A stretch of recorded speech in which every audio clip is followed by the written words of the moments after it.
अब के साल कुछ ऐसा करना।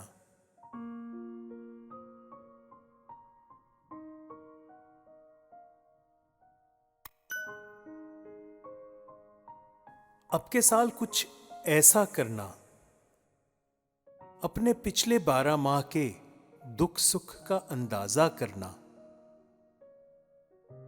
सुनहरी यादें ताजा करना।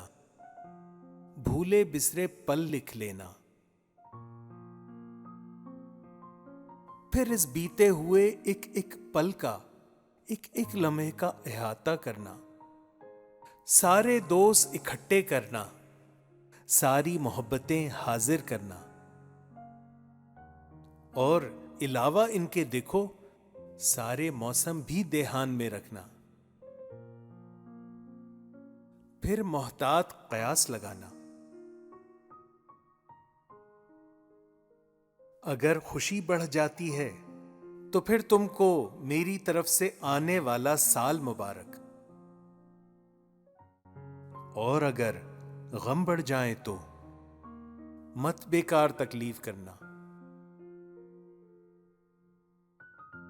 देखो, फिर तुम ऐसा करना, मेरी खुशियां तुम ले लेना। मुझको अपने गम दे देना।